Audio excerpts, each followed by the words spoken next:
Hello everyone, स्वागत है आपका एक बार फिर से आपके अपने यूट्यूब चैनल में।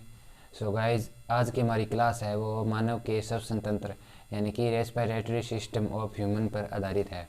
तो इस श्वसन तंत्र के बारे में हम सबसे पहले श्वसन अंगों के बारे में अध्ययन करेंगे, यानी कि श्वसन तंत्र है वो कौन कौन से अंगों से मिलकर बना होता है। तो चलिए शुरू करते हैं, और उसके बाद हम करेंगे श्वसन तंत्र की क्रिया विधि, यानी कि श्वसन है उसकी क्रिया विधि किस प्रकार से होती है और वह कौन कौन से स्टेप बाय स्टेप अध्ययन करेंगे हम। तो चलिए शुरू करते हैं, लेकिन उससे पहले यदि आप चैनल पर पहली बार आए हैं तो चैनल को सब्सक्राइब करके नोटिफिकेशन बेल को ऑन कर लीजिए। धन्यवाद। श्वसन यानी कि रेस्पिरेशन। तो जैविक क्रियाओं के संपादन के लिए हमें ऊर्जा की आवश्यकता होती है, और वह ऊर्जा है वो भोजन के ऑक्सीकरण से प्राप्त होती है, यानी कि भोजन के ऑक्सीडेशन के परिणाम स्वरूप हमें ऊर्जा प्राप्त होती है। तो किसी चीज़ का ऑक्सीकरण होता है तो O2 का उपयोग होता है, यानी कि O2 के उपयोग द्वारा भोजन का ऑक्सीकरण होता है और उसके परिणाम स्वरूप हमें ATP के रूप में ऊर्जा मिलती है और CO2 का निष्कासन होता है। तो इस क्रिया को यानी कि भोजन के ऑक्सीकरण के परिणाम स्वरूप O2 के उपयोग द्वारा CO2 का निकलना तथा अत्यधिक मात्रा में ATP के रूप में ऊर्जा का मिलना, इसको ही है वो श्वसन या रेस्पिरेशन कहा जाता है। नेक्स्ट हम बात करें कि श्वसन है वो कितने प्रकार का होता है। श्वसन के प्रकार की बात करें तो सामान्यतः श्वसन है वो दो प्रकार का होता है, बाह्य श्वसन और आंतरिक श्वसन। बाह्य श्वसन और आंतरिक श्वसन। पहले हम बात करते हैं बाह्य श्वसन की। तो बाह्य श्वसन में क्या होता है कि शरीर के द्वारा वातावरण के साथ गैसीय आदान प्रदान की क्रिया, यानी कि हम सांस लेते हैं तो O2 का ग्रहण किया जाता है और CO2 का वो मुक्त किया जाता है। इस CO2 को मुक्त किया जाता है और O2 का ग्रहण किया जाता है। तो इसमें गैसीय आदान प्रदान की क्रिया वो प्रत्यक्ष रूप से होती है, तो उसको बाह्य श्वसन या स्वातन कहा जाता है। स्वातन, जिसे हम ब्रीथिंग भी कहते हैं। ब्रेथ यानी कि सांस लेना। और एक स्वस्थ मनुष्य की जो ब्रीथिंग रेट होती है वो 17 से 18 बार प्रति मिनट होती है, यानी कि एक मनुष्य है वो 17 से 18 बार एक मिनट में है वो स्वातन या ब्रीथिंग क्रिया करता है, उसको बाह्य श्वसन कहा जाता है। नेक्स्ट हम बात करते हैं आंतरिक श्वसन की। आंतरिक श्वसन यानी कि शरीर के अंदर होने वाला, आंतरिक किसी चीज़ के अंदर होता है। आंतरिक श्वसन में है वो O2 का उपयोग किया जाता है और जो भोजन का ऑक्सीकरण होता है उसके परिणाम स्वरूप ऊर्जा मिलती है और CO2 का निष्कासन होता है। तो इस क्रिया को वह आंतरिक श्वसन के अंतर्गत गिना जाता है, यानी कि शरीर के अंदर होने वाली क्रिया आंतरिक श्वसन। O2 का उपयोग होता है और CO2 मुक्त होती है, ऊर्जा उत्पन्न होती है। तो इसके आधार पर O2 के उपयोग के आधार पर इस आंतरिक श्वसन को है वो दो टाइप में बांटा जाता है, ऑक्सी श्वसन, एनॉक्सी श्वसन। नाम से स्पष्ट है, ऑक्सी मतलब ऑक्सीजन का उपयोग होता है और एनॉक्सी मतलब बिना ऑक्सीजन के। तो ऑक्सी श्वसन के अंतर्गत यानी कि भोजन के जो अपघटन होता है भोजन का, यानी कि ऑक्सीकरण होता है, वो ऑक्सीजन के उपयोग द्वारा है वो शरीर को ऊर्जा मिलती है और CO2 का निष्कासन होता है। और अनॉक्सी श्वसन के अंतर्गत O2 के उपयोग के बिना है वो CO2 का निष्कासन होता है। तो इस प्रकार से श्वसन है वो दो प्रकार से होता है, बाह्य और आंतरिक। आंतरिक को हम दो भागों में बांटते हैं, ऑक्सी श्वसन और अनॉक्सी श्वसन। तो इसका उदाहरण देता हूँ मैं आपको। जब हम ग्लाइकोलाइसिस चक्कर पढ़ेंगे, ग्लाइकोलाइसिस प्रकाशिक श्वसन के अंतर्गत, वहाँ इस ग्लाइकोलाइसिस चक्कर का जो अंतिम उत्पाद होता है पायरुविक अम्ल। पायरुविक अम्ल होता है। पायरुविक अम्ल है वह एक तो ऑक्सीजन की उपस्थिति में आगे इसका भविष्य तय होता है, एक होता है बिना ऑक्सीजन के। तो जो ऑक्सीजन की उपस्थिति में और अनुपस्थिति में जो होती हैं कंप्लीट, उनको ऑक्सी श्वसन और अनॉक्सी श्वसन है वो गिना जाता है। तो इस प्रकार से श्वसन और श्वसन के प्रकार है वो दो होते हैं, बाह्य और आंतरिक श्वसन। नेक्स्ट हम बात करते हैं मनुष्य के श्वसन तंत्र के अंतर्गत आने वाले अंगों की, यानी कि मनुष्य का श्वसन तंत्र है वो किन किन अंगों से मिलकर बना होता है।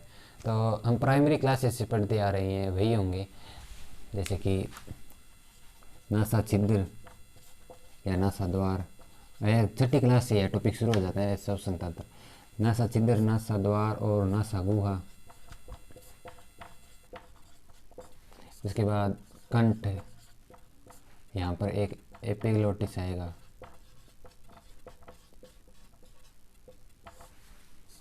उसके बाद श्वास नली। उसके बाद श्वसनिकाएँ। उसके बाद आएंगे लंग्स यानी कि फेफड़े। तो इस प्रकार से इनको भी हम आगे कई बांटते हैं, प्राथमिक, द्वितीयक, तृतीयक श्वसनिकाएँ, अंतःस्थ श्वसनिकाएँ, श्वसन श्वसनिकाएँ, और बाद में है वायुकुपिका वाहिनी और वायुकुपिका में खुलती है। तो इसको हम एक में लिख देते हैं, लंग्स यानी कि फेफड़े। यह सब है वो एक फेफड़े के अंदर ही पाए जाते हैं। तो इस प्रकार से मनुष्य के श्वसन तंत्र के अंतर्गत ये कुछ टॉपिक्स आते हैं, हम प्रत्येक का है वो अध्ययन करेंगे बारी बारी से। मनुष्य में एक जोड़ी है वो बाह्य नासा छिद्र पाए जाते हैं जो वायु को ग्रहण करने का कार्य करते हैं, यानी कि उनके द्वारा वायु है वो शरीर में प्रवेश करती है। ये जो नासा छिद्र है वो नासा गुहा में जाते हैं, और नासा गुहा का मार्ग है वो घुमावदार होता है। इसका मुख्य कारण यह होता है, यानी कि जो नासा गुहा होती है वह घुमावदार होती है, और इसका मुख्य कारण यह होता है ताकि जो शरीर में जाने वाली वायु होता है जो हम श्वास के दौरान ग्रहण करते हैं उसका तापमान और शरीर का आंतरिक तापमान है उसको बराबर किया जा सके। यह इसका कार्य होता है, घुमावदार होता है इसका। इसके अलावा इस नासा गुहा में वो गोबलेट या क्लस कोशिकाएं तथा रोम पाए जाते हैं, और इनका प्रमुख कार्य होता है मार्ग को नम बनाए रखना, यानी कि गोबलेट कोशिकाएं श्लेष्मा का श्रवण करेगी, इसके कारण मार्ग है वो नम बना रहेगा। और इनका एक महत्वपूर्ण कार्य यह होता है कि जो वायु के साथ आने वाले अवांछित कण होते हैं, वायु कण होते हैं, उनको अंदर जाने से रोकना, यानी कि वो श्वसन तंत्र के अंतर्गत अंदर ना जा सके ताकि हम बीमार ना हो, उनको है वहाँ पर ही रोक लेते हैं नासा गुहा में। तो इनका कार्य होता है गोबलेट व रोम का, यानी कि अवांछित कणों को अंदर जाने से रोकना। उसके बाद यह जो नासा गुहा है वो आगे ग्रसनी में जाती है। ग्रसनी में जाती है आंतरिक नासा छिद्रों द्वारा, आंतरिक नासा छिद्रों द्वारा यह जो नासा गुहा होती है वो ग्रसनी में खुलती है, और ग्रसनी है वो कंठ का निर्माण करती है, और इस कंठ को मनुष्य में लेरिंग्स कहा जाता है। लेरिंग्स, इस लेरिंग्स में ये वाला यहाँ पर ये जो बाहर दिख रहा है इसको है वो कंठ या लेरिंग्स कहा जाता है। पक्षियों में इसको फेरिंग्स कहते हैं, सेम से वर्ड है लेरिंग्स और फेरिंग्स। और यह जो कंठ या लेरिंग्स होती हैं इसमें उपास्थल छल्ले पाए जाते हैं या ध्वनि उत्पादक तंत्र पाया जाता है। यह लेरिंग्स होता है वह ध्वनि उत्पादक तंत्र या पेटिका का कार्य करता है, और इसमें या इस लेरिंग्स में वाक तंतु पाए जाते हैं जो ध्वनि का उत्पादन करते हैं। किस प्रकार से वाक तंतु पाए जाते हैं, किस प्रकार से करते हैं, जब इन वाक तंतुओं में है वो कंपन होता है, वाइब्रेशन होता है, उसके परिणाम स्वरूप ये ध्वनि उत्पन्न करते हैं, इसलिए उसको लेरिंग्स को ध्वनि उत्पादक तंत्र कहा जाता है। आप बोलते हैं तो यहाँ पर देख सकते हैं वाइब्रेशन होता है, इसका कारण होता है वाक तंतुओं में कंपन का होना।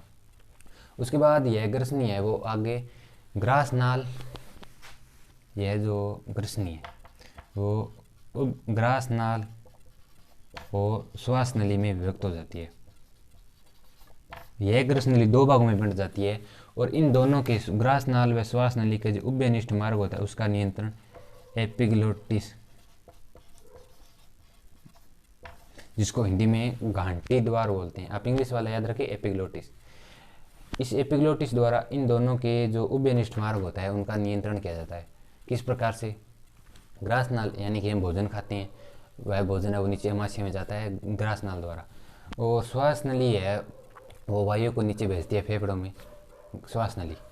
तो जब हम जैसे हम खाना खा रहे हैं, खाना खाते वक्त हम श्वास लेते हैं, तो जो वायु है वो ग्रास नाल में न जा पाए, इसलिए ये एपिग्लोटिस है वो ग्रास नाल के ऊपर आ जाता है ताकि वायु है वो नीचे श्वास नली में जा सके।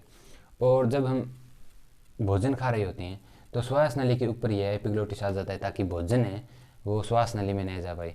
इस प्रकार से इन दोनों के उभयनिष्ठ मार्ग का नियंत्रण है वो एपिग्लोटिस द्वारा किया जाता है। तो यह कंप्लीट हो गया मानव का नासा छिद्र, ये नासा गुहा, ग्रसनी और कंठ यानी कि फेरिंग्स।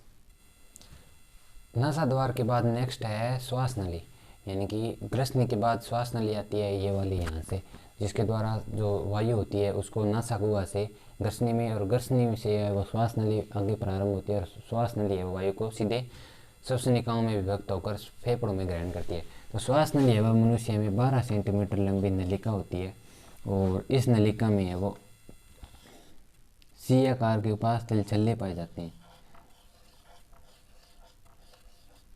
सी आकार के ये छल्ले होते हैं। और उपास्थल छल्ले, तो इन उपास्थल छल्लों का मुख्य कार्य होता है कि ये श्वास नली को पिचकने से रोकते हैं, पिचकने नहीं देते हैं, ताकि जो श्वसन मार्ग है उसका नियमन करते रहें। तो श्वास नली को पिचकने से रोकते हैं। इसके अलावा जो श्वास नली की जो उपकला होती है उसमें पक्षमाभ पाए जाते हैं, पक्षमाभ। और आपको पता है कि श्वसन तंत्र के अंतर्गत पक्षमाभों का एक ही कार्य है, वायु के साथ है अवांछित कणों को रोकना। और ये पक्षमाभ है वो अवांछित कण यदि आ भी जाएं, पहली बातों की वो नासा गुहा में रोक लिए जाते हैं। यदि थोड़ी मात्रा में आ भी जाए तो उनको श्वास नली में उपस्थित पक्षमाभ द्वारा वापस भेज दिया जाता है ग्रसनी में। और इनके अलावा गोबलेट या क्लस कोशिका में पाई जाती हैं जो मार्ग को नम बनाए रखती है। नेक्स्ट हम बात करते हैं फेफड़े के बारे में, यानी कि लंग्स या फुफ्फुस के बारे में। तो प्रत्येक मनुष्य में संख्या में 2 फेफड़े पाए जाते हैं।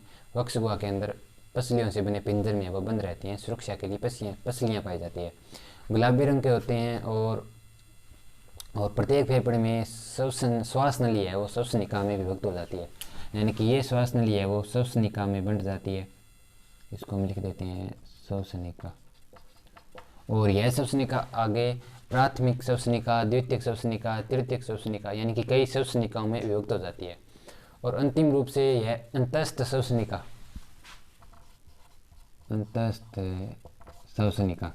वह श्वसन श्वसनिका।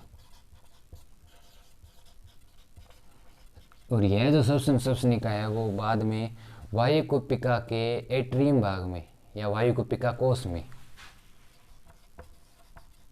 एट्रियम भाग में प्रवेश करती है तथा अंतिम रूप से एक वायुकुप्पिका का निर्माण करती है। तो इस प्रकार से जो श्वसन की एक इकाई है, बहुत इंपॉर्टेंट पर्सन आ रहा है, एक इकाई यानी कि श्वसन की एक इकाई है वो, उसके अंतर्गत कौन कौन से भाग आते हैं। तो एक आता है श्वसन श्वसनिका जो अंतिम रूप से होता है, जैसे कि हम इसको श्वसन श्वसनिका कह सकते हैं, श्वसन श्वसनिका। एक आता है वायुकुप्पिका का एट्रियम भाग।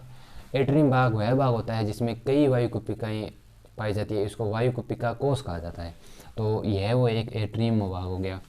इसके अलावा आता है कुप्पिका या वायुकुप्पिका, आप खुद वायुकुप्पिका। तो इस प्रकार से एक श्वसनिका है वो इन 3 संरचनाओं से मिलकर बनी होती है।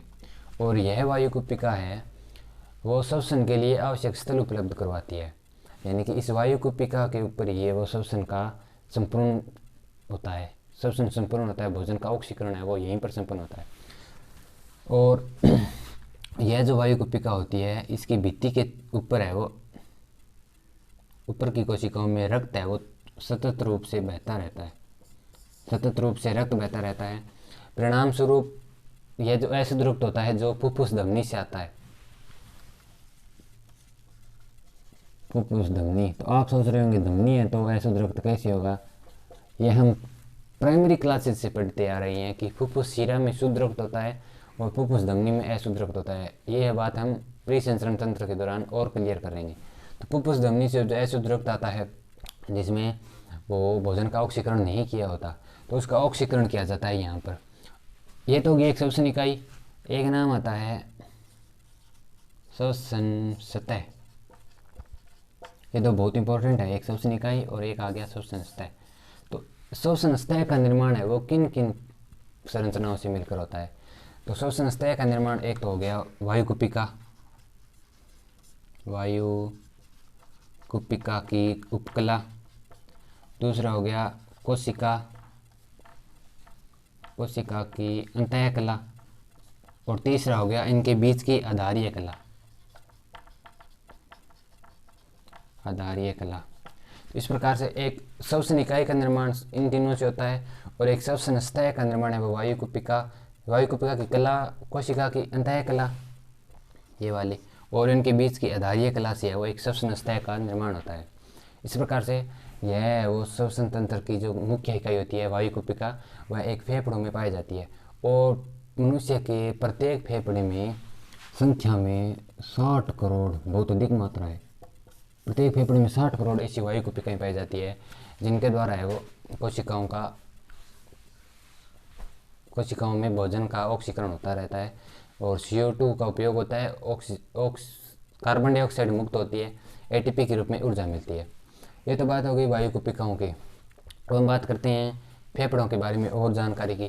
तो फेफड़ों में है वो दाएं फेफड़े में 3 लोब होते हैं और बाएं फेफड़े में 2 लोब होते हैं, यानी कि इस वाली साइड में 2 लोब होते हैं और इस वाली साइड में 3 लोब होते हैं। तो इसका मुख्य कारण हो गया, जैसे कि मैं यही बता देता हूँ, ये इस प्रकार से फेफड़े होते हैं। तो इस फेफड़े में वे 2 लोब होते हैं, इस फेफड़े में 3 लोब होते हैं। इसका मुख्य कारण यह होता है कि जो यहाँ पर जो डायाफ्राम होता है या तनुपट जिसको हिंदी में कहते हैं, यह जो है वक्ष गुहा और उदर गुहा नीचे पाचन तंत्र के अंग आ जाते हैं, उनको अलग करता है डायाफ्राम। तो इधर जो है वो अमाशय आ जाता है, यानी कि इस साइड में अमाशय आने के कारण यह फेफड़ा थोड़ा छोटा होता है, इसलिए इसमें 2 ही लोब पाए जाते हैं। और इधर है वो यकृत थोड़ा नीचे जाके आता है, आपने देखा होगा इधर अमाशय है और यहाँ यकृत आता है। तो इस प्रकार से इस वाले फेफड़े में है वो एक अतिरिक्त लोब पाया जाता है, इसलिए इसमें 3 लोब है वो पाए जाते हैं।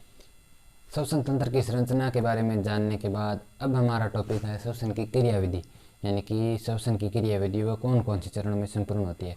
तो इसके हम 2 चरणों में पढ़ेंगे, अंतः श्वसन और उच्च श्वसन के बारे में। पहले हम पढ़ते हैं अंतः श्वसन के बारे में। अंतः श्वसन, अंतः यानी कि अंदर, तो यह वायु को अंदर ग्रहण किया जाएगा। किस प्रकार से? ये जो है वो डायाफ्राम है या तनुपट है और ये अंतराप्रसूक पेशी हैं, जो फेफड़े हैं वो इससे जुड़े हुए रहते हैं। तो इन दोनों में यानी कि अंतराप्रसूक पेशियों में और डायाफ्राम में संकुचन के परिणाम स्वरूप जैसे कि इनमें संकुचन हुआ तो संकुचन के परिणाम स्वरूप ये नीचे आएंगे, ये दोनों नीचे आएंगे तो ऊपर से खींच जाएंगे। इस प्रकार इन दोनों में यानी कि अंतराप्रसूक पेशियों में डायाफ्राम में संकुचन के परिणाम स्वरूप वक्ष गुहा का आयतन है वो बढ़ जाता है। वक्ष गुहा का आयतन है वो बढ़ जाता है। वक्ष गुहा का आयतन बढ़ जाने के कारण फेफड़ों में वायु का दाब है वो बाहर के वायुमंडल के दाब से वो कम हो जाता है, यानी कि इनमें वायु का दाब कम है और बाहर है वो ज़्यादा है। तो आपको पता है कि जो हवा का वेग है या प्रवाह है वो अधिक दाब वाले स्थान से कम दाब वाले स्थान की ओर होता है, तो वायु है वो शरीर में ग्रहण की जाती है और यह एक सहक्रिय क्रिया है जिसके दौरान ऊर्जा का उपयोग किया जाता है। सहक्रिय क्रिया है। अंतराप्रसूक पेशियों में संकोचन होगा, परिणाम स्वरूप वक्ष गुहा का आयतन बढ़ेगा और वायु है वो ग्रहण की जाती है। इस दौरान जो मार्ग होगा किस प्रकार से होगा? नसा छिद्र द्वारा ग्रहण की जाएगी, उसके बाद श्वास नली में, उसके बाद श्वसनिकाएं और अंत में वायु कुपिका वाहिनी में वायु कुपिका कोश। हम वायु कुपिका ही लिख देते हैं। हम बीच में और भी लिख सकते थे नासा छिद्र, नासा द्वार, आंतरिक नासा छिद्र, गर्सनी, श्वास नली, श्वसनिका, प्राथमिक श्वसनिका, श्वसन श्वसनिकाएं, अंतः श्वसनिका, वायु कुपिका कोश, वायु कुपिका अंतर हो गया। तो इस प्रकार से इस अंतः श्वसन में वायु ग्रहण की जाती है और वायु का मार्ग है वो इस प्रकार से रहता है, इस प्रकार से ग्रहण की जाती है। नेक्स्ट है उच्च श्वसन। उच्च नहीं, उच्च श्वसन। उच्च श्वसन, उच्च श्वसन की क्रिया वो इसके विपरीत होती है, यानी कि यहाँ संकुचन हो रहा था, अंतः श्वसन में संकुचन हो रहा था, परंतु उच्च श्वसन के दौरान इन बाह्य अंतराप्रसूक पेशियों में या तनुपट में वो शिथिलन होगा। शिथिलन के परिणाम स्वरूप इन फेफड़ों में या इन लंग्स में जो वायु का दाब होता है वो बाहर के वायुमंडलीय दाब से वो अधिक हो जाता है। इनमें शिथिलन होता है, परिणाम स्वरूप अधिक हो गया वायुमंडलीय दाब इन फेफड़ों में और बाहर है वो कम है, तो परिणाम स्वरूप अधिक दाब वाले स्थान से कम दाब वाले की ओर वायु है वो निकल जाती है, अपने आप निकल जाएगी। इस दौरान क्रिया का किसी भी ऊर्जा का उपयोग नहीं किया जाता है। इस प्रकार से अंतः श्वसन और उच्च श्वसन के अंतर्गत वायु को ग्रहण किया जाता है और बाहर छोड़ा जाता है। उसके बाद वायु का उपयोग है वो भोजन के ऑक्सीकरण में भी कर लिया जाता है। जब अंतः श्वसन की क्रिया होती है तो ऑक्सीजन का उपयोग किया जाता है, CO2 मुक्त होती है और ATP के रूप में ऊर्जा मिलती है। इतने में CO2 को बाहर निकालने के लिए वो उच्च श्वसन की क्रिया होती है और परिणाम स्वरूप शिथिलन होता है और CO2 बाहर निकल जाती है। ATP का उपयोग हो जाता है शरीर की जैविक क्रियाओं के लिए ऊर्जा के रूप में। इसी बीच एक मोस्ट इम्पॉर्टेंट पर्सन आता है 12th बोर्ड के लिए। अभी हमने देखा कि जो उच्च श्वसन की क्रिया है उसके दौरान ऊर्जा का उपयोग नहीं किया जाता, यानी कि वो निष्क्रिय होती है। डायफ्राम में स्तुलन होता है और परिणाम स्वरूप बाहर निकल जाती है CO2। परंतु जब हम व्यायाम करते हैं, व्यायाम या शारीरिक श्रम जिसके दौरान हम थोड़े कठिन महसूस करते हैं, तो उस दौरान जब उच्च श्वसन की क्रिया होती है तो अंतरापृष्ठ पेशियों में शिथिलन की बजाय संकुचन होता है। संकुचन के परिणाम स्वरूप वहाँ पर आयतन है वो कम होगा और परिणाम स्वरूप वायु है वो बाहर चली जाएगी। होता तो उच्च श्वसन ही है, संकुचन होता है यहाँ पर। यह भी है, यह आया है एक नया टॉपिक कि शिथिलन ना होकर संकुचन होता है जब हम व्यायाम या शारीरिक श्रम करते हैं, परिणाम स्वरूप वायु है वो बाहर निकल जाती है। तो पूछा जा सकता है कि उच्च श्वसन की क्रिया किस स्थिति में है, वो सक्रिय अवस्था में होती है। तो जब हम व्यायाम या शारीरिक श्रम करते हैं उस दौरान उच्च श्वसन की क्रिया एक सक्रिय अवस्था में होती है। वो तो बात हो गई एक सामान्य अवस्था में किसी व्यक्ति के द्वारा श्वसन की। तो अब हम बात करते हैं कृत्रिम श्वसन यानी कि आर्टिफिशियल रेस्पिरेशन की। तो जब किसी व्यक्ति को है वो किसी दुर्घटना में उसको श्वास आना बंद हो जाता है, जैसे कि वह जल में डूब गया, उसको करंट लग गया यानी कि विद्युत प्रघात हो गया और उसने किसी भी विषाक्त पदार्थ का सेवन कर लिया, तो इन उपयुक्त परिस्थितियों में उसको श्वास हमें मुख से मुख विधि द्वारा, जैसे कि उसको मुख से मुख विधि द्वारा स्टार्ट करें 12 से 13 बार है वो ज्वारीय आयतन से दुगुनी वायु को छोड़ा जाता है उसके अंदर, और उसके बाद उसके उच्च श्वसन की जांच करते हैं। यानी कि उसको उच्च श्वसन, हमारा तो काम है वायु को उसके शरीर के अंदर भेजना ज्वारीय आयतन से, जो 0.5 लीटर यानी कि 500 ग्राम होता है। उसको हम आगे पढ़ेंगे नेक्स्ट क्लास में। तो हम तो उसको दे देंगे वायु, परंतु अगर वह वापस छोड़ रहा है यानी कि उच्च श्वसन हो रहा है तो वह कृत्रिम श्वसन माना जाएगा। तो इस प्रकार से एक व्यक्ति को है वो जीवन दान दिया जा सकता है। इस विधि में क्या होता है कि रोगी व्यक्ति को पहले लिटाया जाता है, उसके बाद उसके यहाँ पर सिर के पिछले हिस्से में एक हाथ लगाया जाता है और एक है वो माथे पर लगाकर इस प्रकार से उसको अपनी बाहों में जांघों पर लेटाया जाता है, या एक प्रकार से नीचे लेटा लीजिए, एक ही बात है। उसके बाद रोगी व्यक्ति के मुख से है वो स्वस्थ व्यक्ति मुख सटाकर वायुरुद्ध यानी कि यहाँ पर लेटाया हुआ है और इसका मुंह है यहाँ पर, और एक स्वस्थ व्यक्ति है वो मुख से मुख सटाकर है उसको वायु भेजता है और उसका ज्वारीय आयतन यानी कि 500 ग्राम से दुगनी वायु है वो भेजी जाती है। 1 मिनट में 12 बार ऐसा कार्य किया जाता है और उसके बाद उसके उच्च श्वसन की जांच की जाती है, यानी कि वह वापस वायु निकाल रहा है या नहीं। उसको कृत्रिम श्वसन या आर्टिफिशियल रेस्पिरेशन कहा जाता है। इस प्रकार से एक व्यक्ति को जीवन दान दिया जा सकता है।